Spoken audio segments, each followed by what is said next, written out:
Hi there, thanks for joining. I got a really interesting question, and that is about drawing or painting from imagination.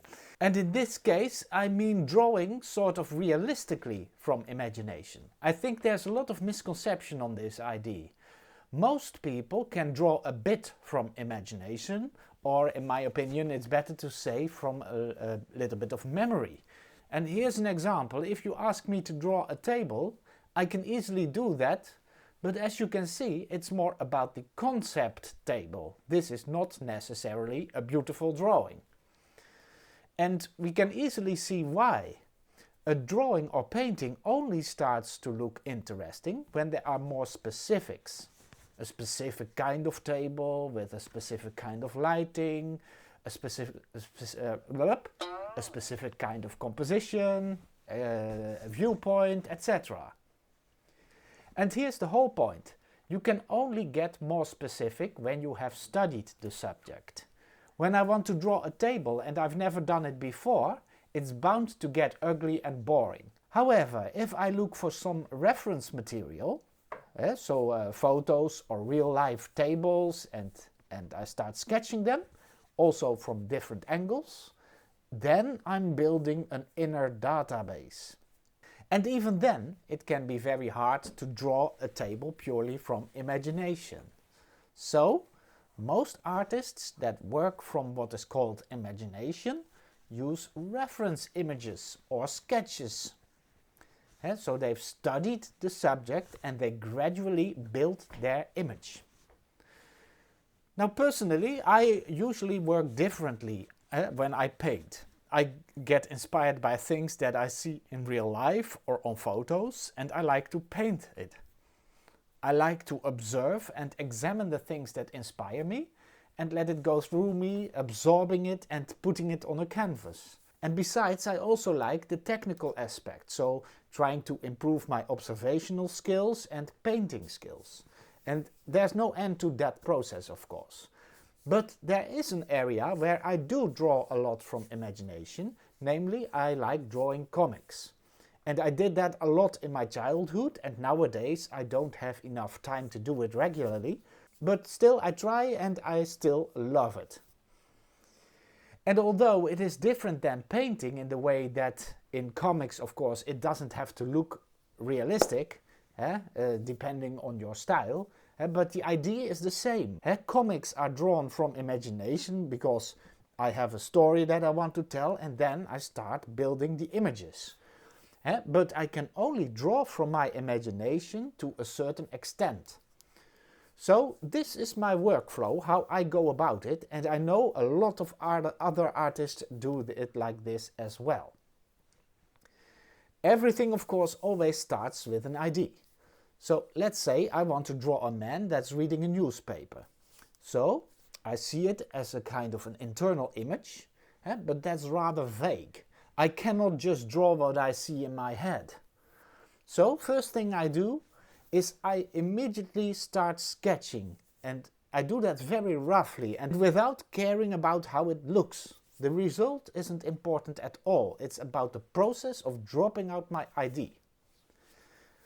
And I usually make quick sketches and then I get a kind of a feeling like, this is not a very good perspective to tell the story that I want to tell. So maybe I need to zoom in or zoom out, or maybe I need a higher or lower viewpoint. Maybe it needs to be more from the front or from the back. Maybe it needs a more dramatic perspective, or maybe it needs to be very clean and harmonious. Now and then after a while I usually come close to what I think is the best option. And then it's time to dive a bit more into the specifics. So maybe, for instance, I'm not good in drawing human figures out of my head. So then maybe I need to make reference photos of a person in a similar position. And believe me, there's nothing wrong with that. It's part of your job. It's examining your subject. But maybe you are already good in human figure drawing, but you don't, for instance, know specifics for the kind of clothes the person is wearing, or what kind of table or furniture there are in the room. And so there again, just go on a journey of looking for images so that you can gradually build your picture. Now, of course, there's a little bit more to this whole subject as well, because if, for instance, you're very new to drawing or painting, then some basic technical skills aren't developed yet. Things like a base knowledge of perspective drawing.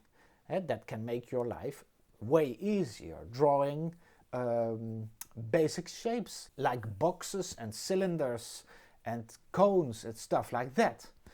That can make your life way easier, because then you can start turning your objects and humans in space the way you like it. And therefore making suitable compositions gets way easier. So the whole point I want to make in this video: drawing from imagination is a bit of a myth. Here I'll show you what happens when I draw a horse from my imagination. And as far as I know, I've never drawn horses before. I quickly put down a stick figure of what I think the base of a horse should contain. And then I try to draw as accurate as I can from my imagination. And also, I haven't looked at photos or something beforehand, so this is a real test. And of course, I've got a lot of drawing experience, so in general, I can come up with some basic shapes that I think should be there. But then, specifics are lacking, as you can see, and also the basic understanding of the anatomy of horses isn't there. So I can easily get frustrated and shout, "I cannot draw from imagination!" But isn't that just logical? I mean, in my life, I've drawn and painted a lot of cars, for instance. So if I would have done the same practice, but then with a racing car, I would have come up with something way more decent than this horse. And that's just logical in my opinion, because I've done it way more times. So in that particular case, I have built a kind of database in my mind. Now I decided to search for a photo of a horse in about the same position, and I started tweaking my silly looking horse, and quickly you see that with a little bit more specifics, the drawing already starts looking more convincing. But of course, here again, this was just a simple position for a horse, the side view. But what happens when you draw it from front? And I'll choose one that I can also show in the video. Teersa van Dijk, that sounds Dutch. I'll put it in the video, but this one is from the front. I could never imagine myself, the foreshortening, etc. That would be very hard for me, because I'm not a horses expert. I've never done that, and if I'm gonna sketch, I'm gonna explore the forms, and the more often that I draw horses, the easier it will get.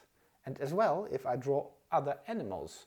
So for instance, if I was an animal expert, an animal drawing expert, maybe I would have drawn a lot of camels, a lot of cows, sheep, you name it.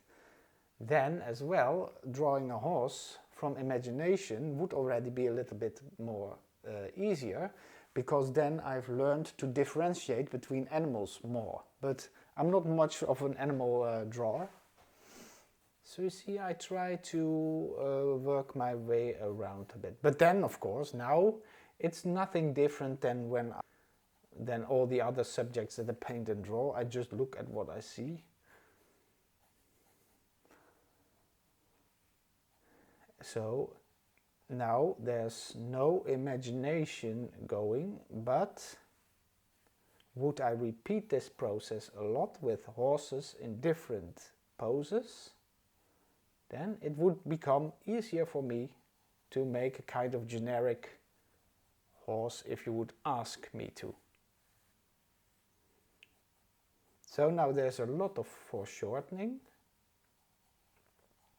So that means that we look at the front of the horse, and the horse is very narrow because we look head on. but then you see that his head, that usually from the side view is very long, is now very flat and very narrow. So, and those things are very hard to imagine yourself. If you would want to draw a horse from imagination, that would be very hard. But that's the same with the human figure. But you can learn, because especially when you learn anatomy a little bit. So for instance, where are the bending points? Important landmarks on the body. Then you can also put it in other positions. And if you know a bit about perspective, etc., then things get easier. You can more easily draw from imagination. So it's also a bit the all experience that you build, drawing and painting, all the different skills that you build, you use when you draw from imagination. And people always ask me when I paint, do you use photos? And yes, I usually use photos. I also like drawing from real life, so in 3D. But photos are very handy because you can make a photograph and you can paint it in your studio. And the things that I see on a photograph, I could never imagine that myself, because the world is way more complicated in a way than we would think. So light and dark and colors, etc., etc. But using photos also doesn't necessarily mean copying always exactly that photo. For inspiration as well, so it's hard to get inspiration just from your brain, because in my case there's not much there, but inspiration comes from, in my case, from things that I see.